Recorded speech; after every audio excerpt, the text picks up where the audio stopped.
Brief introduction about myself. My name is Dalisa Cisneros, and I'm from Mexico. And I am the co-coordinator and co-founder of International Women's Network in Estonia. Please let us know what's your full name, where are you from, and what do you do? Thank you so much for having me. I'm also very happy to be here today. I'm Mana Taheri. I'm living and based in Estonia, Tartu. I'm currently doing my PhD, which is getting to the end of it, but I am basically a university staff, a program coordinator, and doing some teaching as well beside my research. In which university? It's Estonian University of Life Sciences in Tartu. Okay, beautiful. Well, could you please let us know a bit more about your role in the International Women's Network in Estonia? Yeah, I had the honor to get to know this organization around 2 years ago. And as I found a lot of interest aligned with this NGO and how I can actually expand also my research and awareness about NGO pillar, one of them at least. So I started to get to know, to join the organization. And first I started with being a communication specialist and doing some event planning, being also on the spot. That was very helpful. But then slowly I got really into collaborating more, and nowadays I'm also coordinating some activities. So, Mana, what brings us together in this moment is the important topic of Iran. Getting to know the situation there, a bit more about what has been happening, and also your own experience and how have you lived through what's happening in your home country. So this is going to be an interview, as you know, about Iran, and we will be very happy with all your sharings. And thank you for the trust and the space. I know it's not an easy topic to go through, but that it is of a lot of relevance to raise up our voices, and in this case, your voice and the voice of your people through so we can all understand what is happening, and also would be great to know how can we support from our own sides, from wherever we are seeing this video in the world. Then we will get to that. So to begin with, Mana, can you tell us a bit more about your home country? How was your transition from Iran to Estonia and all this life journey, the limitations that you had from the perspective of being a woman? Yeah. Actually, very great question to start with, because it can be quite overwhelming transition when as Iranian woman, particularly as you mentioned, which this case is for many Iranian women. Then when you live in the environment or under the system that you're not allowed to do many things as a woman, you're not allowed to be even sometimes yourself. I'm not even in this stage talking about freedom. It's just the basic need that you have as part of society. You're a member of society according to your generation, and maybe your gender shouldn't be an issue. But in Iran, being a woman is very challenging. So the system constantly control how you have to behave, how you have to be, or how you have to present yourself. Deciding to come out, of course, I had many reasons behind that. One of the main reasons was that I felt that I am never going to be myself. I am never going to be recognized as maybe an educated, hardworking woman who wants to develop a life as a member of society. So that kind of demotivate me from that society and motivate me to move out, although I always bring my lived experience and memories from what I left behind, and coming here and blooming again, and actually offering how I can be part of the new society. So the transition, it's very emotional, emotionally very much effective. A lot of impact you get during your life under that system and regime. So you come out with your lived experience, with your fears, that how you're going to be accepted in different society. And once you're settling down, maybe your memories are back, thinking about why I couldn't be the same person in my own country. So that I would just put it in a way that the transition was very emotional and very difficult, but resilience is something that you learn as Iranian woman. So, and you mentioned something about the regime. Could you please tell us more about what is the regime there? What's the name? Who is behind it? And what does that in what does that consist? Mm-hmm. The regime is Iranian regime currently is this Islamic Republic, very in a very simple way, if I want to put it, they are like extreme Islamist with a very strong ideology. That as long as you're aligned with their ideology and you help them to exist and continue the system that they want to create in the country, then you can survive the environment. Of course, if we go like historically and think about Iran, Iran is not the Muslim country. Islam came at some point to Iran, and it was always a tension between the society being Persian and Islam. It was like always a kind of a constant conflict, like which one can push and keep the identity of the country. So this is now again happening in a more it's in its peak right now. So this Islamic regime, which is, I always say that they are like putting a very heavy cover on the society to show to outside it's actually the Muslim country, and all members of the society are following according to the Islamic principles, which is a country's principle or regulation. So this ideologic regime is actually running the country based on Islamic principles. So it's like the country and the policy and politics and all regulations are mixed by how the regime ideology works.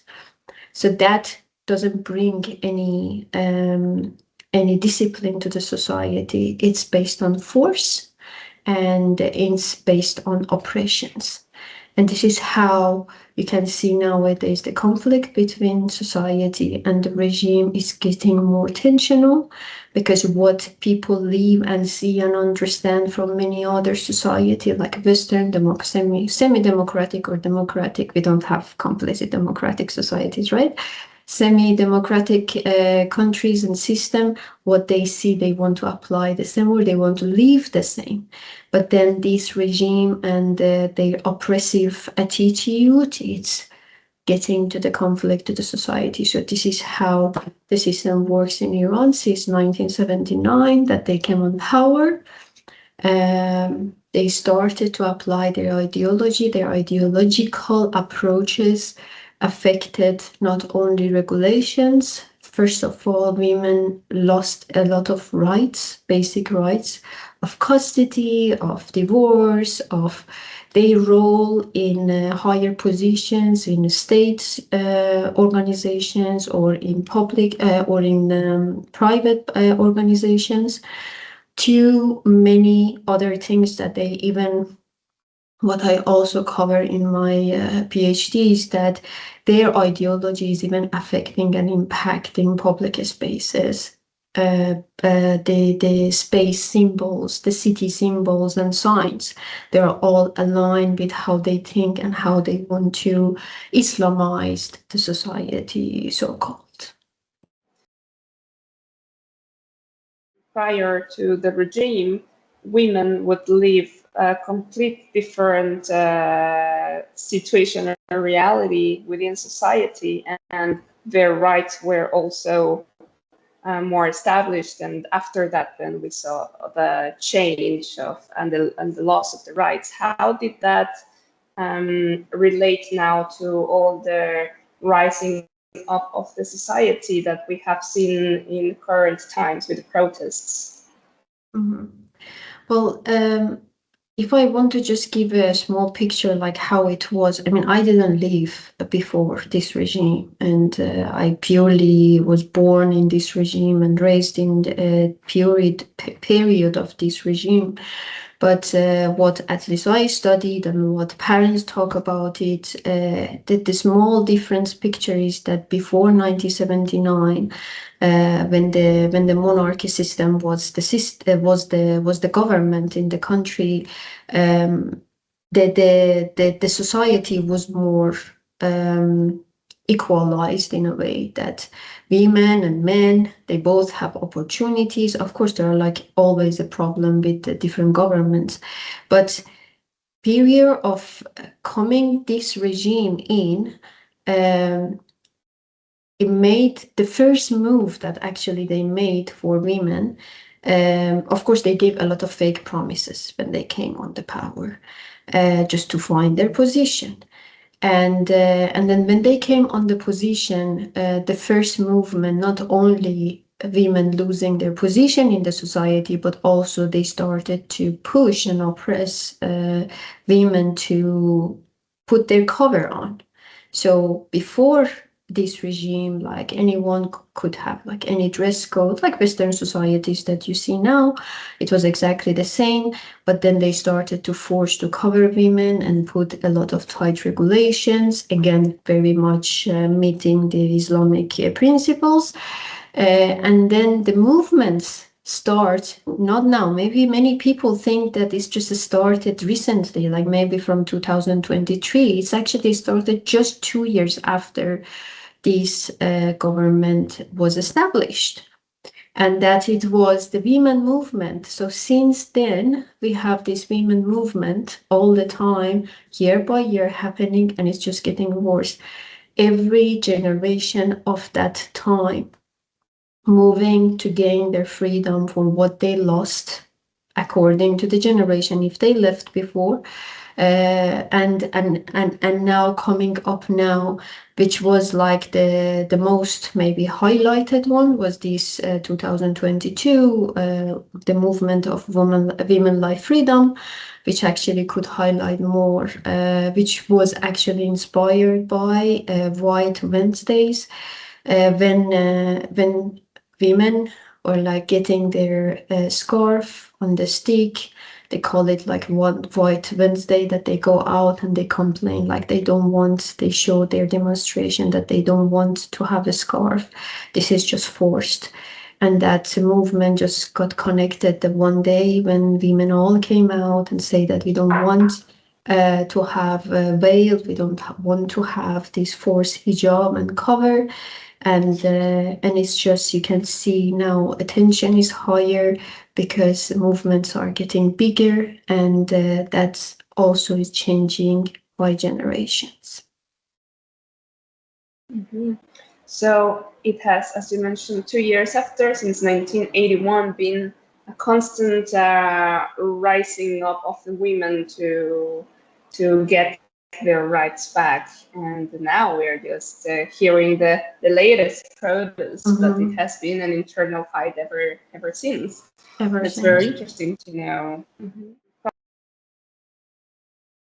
When you think about the protests, the violence, and everything that followed, what is the first truth about Iran that you want people to hear? I would go back to oppression again. It's the constant battle that it's constant battle, that it's not getting in one way better than the other way. As long as this battle is going on and getting bigger, the pressure and the oppression is actually getting bigger too. So these all movements and fears and violence, they are all come from a big umbrella of oppressions, and how, in what way the system can use, the regime can use to just push down the society to the level that they cannot stand up again. Well, this is brilliant when you see like how still Iranian people, when it comes especially to this certain generation, they still stand up with all fears that they face and all danger that they face. But the first thing that I can think, and I lived under that, I lived every day under that, it's definitely oppression, which always affect your everyday life, how you move, how you present yourself, who you want to be, and what is your position in the society. When you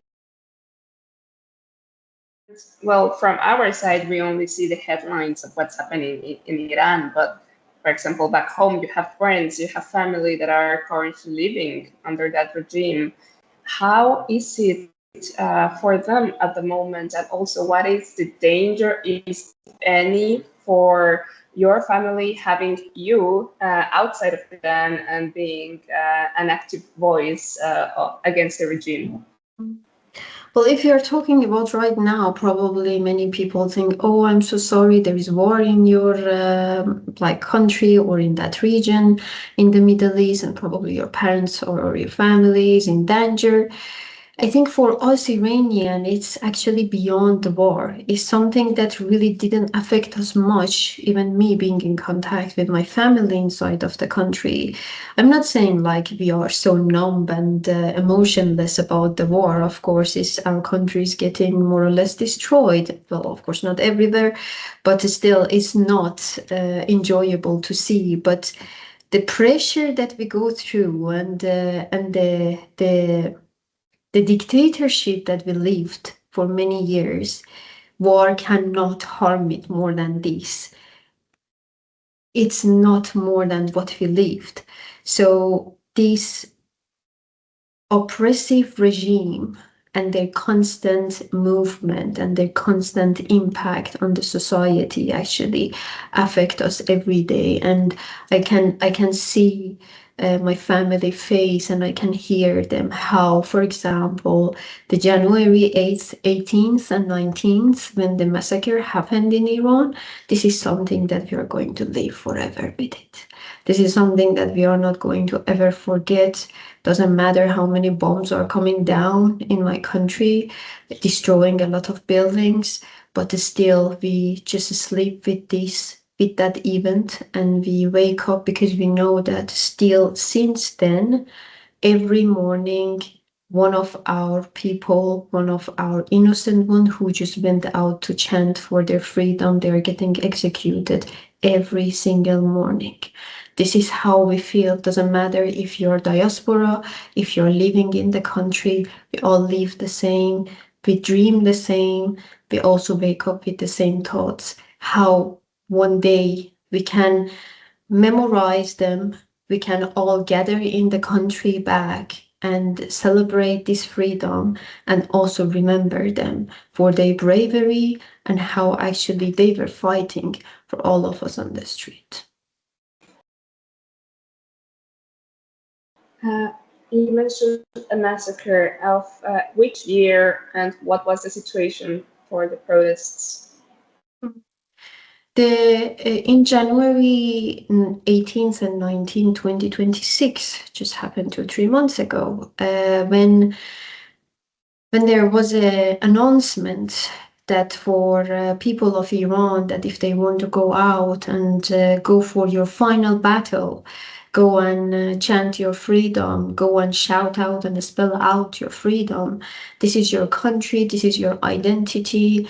You are just fighting for your basic freedom, and you want to just earn it, right? You just want to earn it. And it was actually very much motivated by and encouraged by this young generation, which I call them Generation Z or I think it's after Z is Alpha, if I'm correct. With this, like the age group of, let's say, 12, 13 years old to, for example, 30 years old. These kind of group of people, which are like majority youngsters, and I have to say that Iran is populated in majority by young people, like around 60%.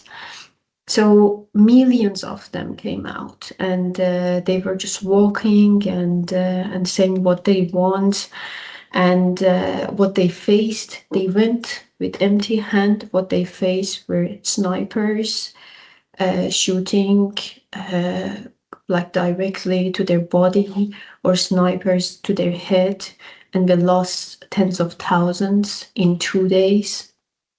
Not only the ones that they were shot on the street, we had even the ones that they were on the hospital, and when the police went and shoot them in their head, not to leave them alive, and a lot of arrests. A lot of them got arrested, and they are the ones that are since then getting executed every morning, one or two of them, for no reason. They are all labeled as spies or against regime. And I would like to remind here, if you have a very conservative ideological regime, and they always have these theory of enemy. So it's like, as long as you're not aligned with them, or they feel that you're threatening them by even just simply going out and saying, I just want to be free, I just don't want this oppression anymore. So the fear that they get, no matter that you have gone or not, you're innocent or not, they just delete you from the society for their own existence. Wow, that's a very tough situation indeed. And I can only imagine the pain that all Iranians are going through, knowing that it's still happening every day. It's very harsh. What does resistance look like in daily life for ordinary Iranians, even in smaller, quiet ways? Well, I would like to maybe just express that in regard for women mostly, because I feel that like resistance, it goes to my women in Iran, as I also lived like for 29 years under that regime, and we tend to use small ways of showing the resistance. It's like you just want to say that I never give up, and that's the way of showing the resistance, from the way that you just simply want to unveil, simply wants to have a dress code that you feel it's can kind of present you, the way that you want to enter to the market, the way that you want to walk to very male dominated environment, the way that you just want to express yourself and be in the society. I feel that there are many ways in your daily basis, daily life, in your daily life, when you come out of home and you say that, okay, now I'm out, I'm a woman, I'm out, now I want to be part of this society, I want to be equal, I want to be safe, and for that I need to have that power, and the power actually help you to be more resilient and to find a way to maintain your presence.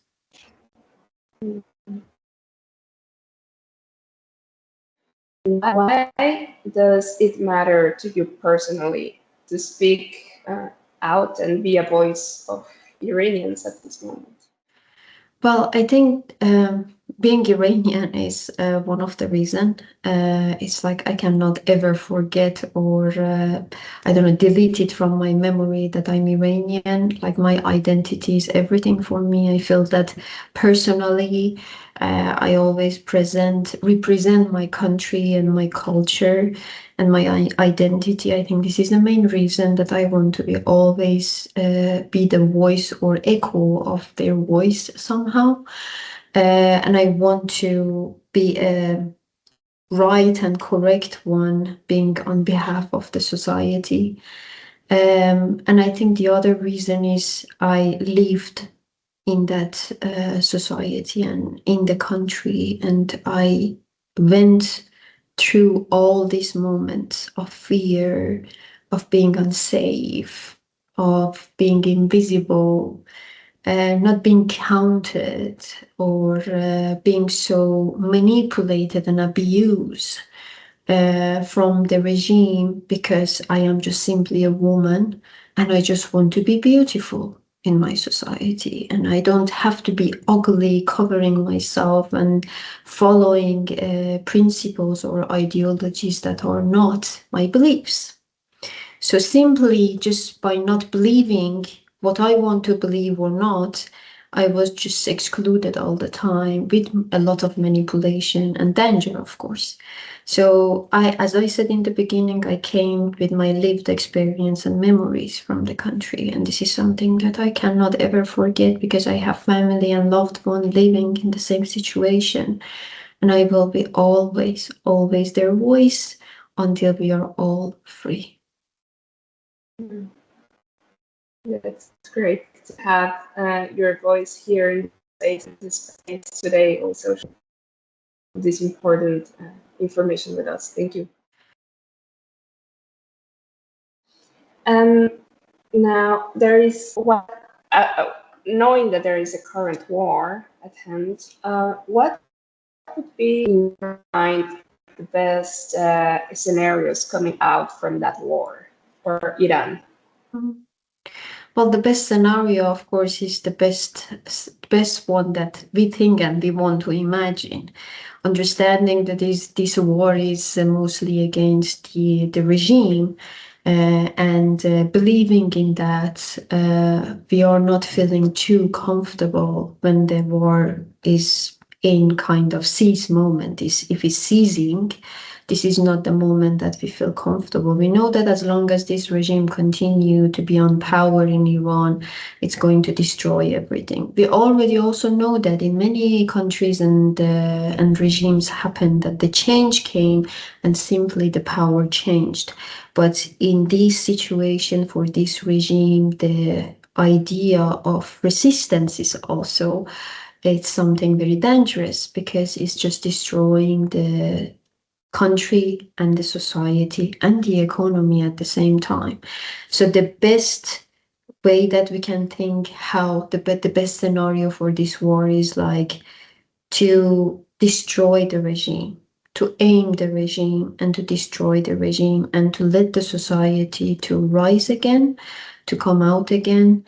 Of course, we diaspora also pushing a lot for this matter as much as we can use our power, our voice, our movement. We want to create this movement that we push the other diplomats and other also governments from Western countries to push this to happen, because we simply know this is not only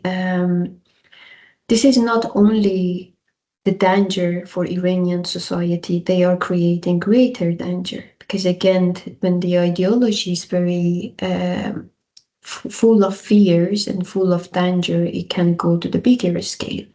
So this is something we Iranians feel that we are not only fighting for the freedom of our country, we are actually fighting for freedom of many societies that might be in danger by existence of this regime.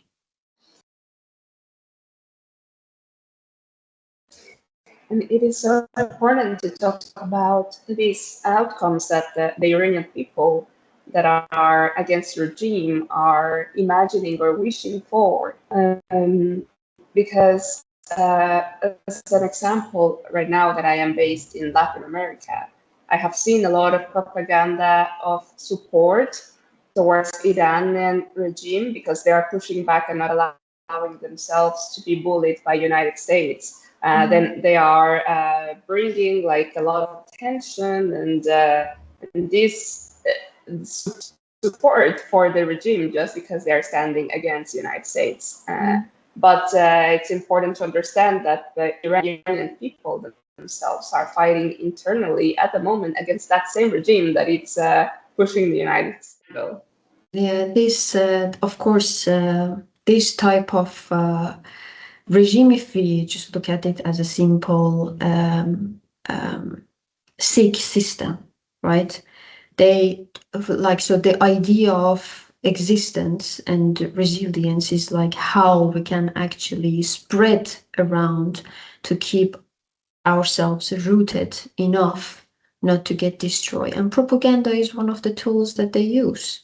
So very strong propaganda, spending a lot of money, creating a lot of propaganda, having a lot of proxies, which can actually help their existence and also extend their existence in the situation that they are.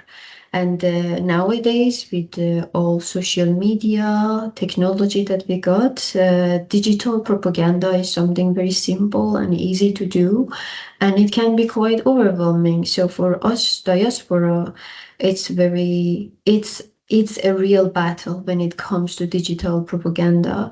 That's something that we have to constantly fight. Unfortunately, in my country, we have these internet blackouts. Of course, a lot of internet is cut out or is very expensive to get, or it is actually filtered. So this is another ideology that the government came with, that we give internet to some certain people according to the money they pay or how much they are actually supporting us. So we create propaganda by giving internet like selectively to some people. So all these things keeping like ordinary, innocent Iranian people inside of the country very disconnected, while we receive a lot of propaganda that we have to constantly fight against it. Like, don't listen to this. This is propaganda. Like, we have a lot of activist Iranian outside of the country, in Europe, in America, anywhere that you can think of. They are just pushing this propaganda back. So it is a lot of work for us, and it is a lot of mental like storm for us to go through.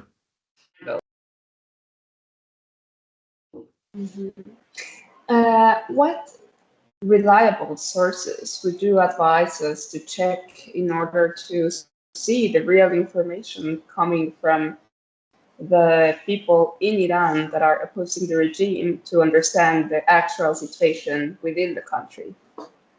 I would personally, being in this process, I would personally believe in some individuals of Iranian. I mean, of course, we being outside of the country, reflecting on what is happening in Iran, we might receive voice messages, or maybe some videos time to time, or we can also receive things in our language, and we do a lot of English translation to make it more international for others. I think, like, for example, I can say that maybe a friend of mine who is I don't know, activist and individually doing stuff, not connected to any news channel, which at some point might get like overwhelmed and propagandized somehow. I would say like these kind of resources can be more reliable. Watching just people, hearing from people. This is something that created a lot of misunderstanding and, again, propaganda, information that many foreigners from other countries, they started to misunderstood that, oh, so this is the case. Oh, I'm so sorry. So it's the war. Oh, Iranian people are against the war, or they are like they need aids, and their country is getting destroyed and everything. And then when you get to this kind of conversation, you're like, where do you watch news exactly? Like, what do you receive exactly as information that you have no clue actually what's happened, and you are like sad because of two bombing, but you don't care about like tens of thousands of people who died in January. For what? If you are talking about humanity, if you're talking about justice, let's be clear about this. So I feel that like understanding Iranian, be like when we call it, for example, that you need to hear the community, right? For anything that you want to do, you want to even design something simple in one neighborhood. You first needs to hear the community. You first needs to hear like their lived experience, what they need, what's happened to them. If you put the bench here, is it going to be something like positively impactful or negatively? And this is something that never happened, that we had to, this is another extra work for us to actually raise our voice all the time, walking on the street in London, in Tallinn, in Amsterdam, in Stockholm, and just shout out and put the paper on. That's what is the message. This is the message from true Iranian. This is the message from inside of the country. So this is something that is very important when Iranian moving around, hearing them, see what are the speech they give. Like if you see some of individual activists on social media, listen to them, they are voice of the people inside of the country.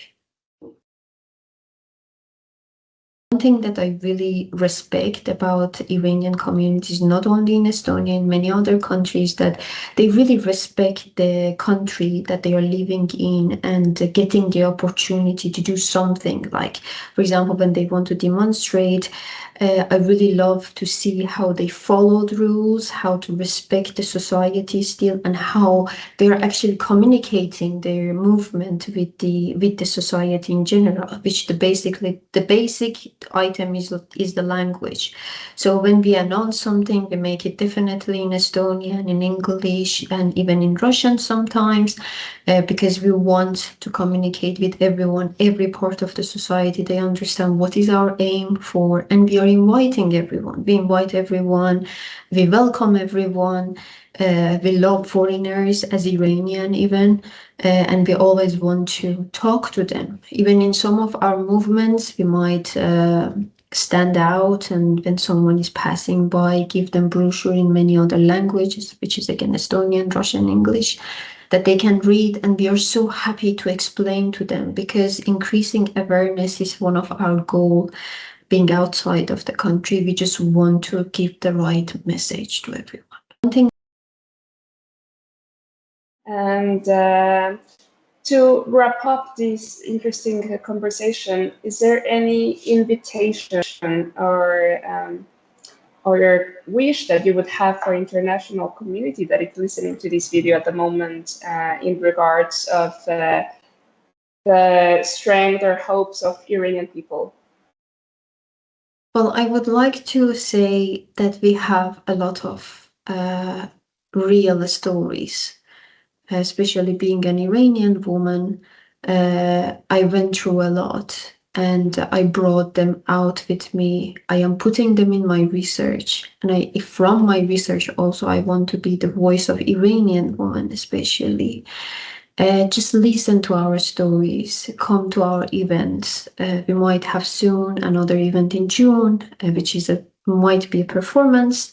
Again, reflecting on what exactly is happening, and just follow what we want to say and believe in lived experience of people who lived every day, who have that pain, who is going to continue fighting, who is going to continue with their resistance, and also increasing awareness, and they want a simple support and understanding.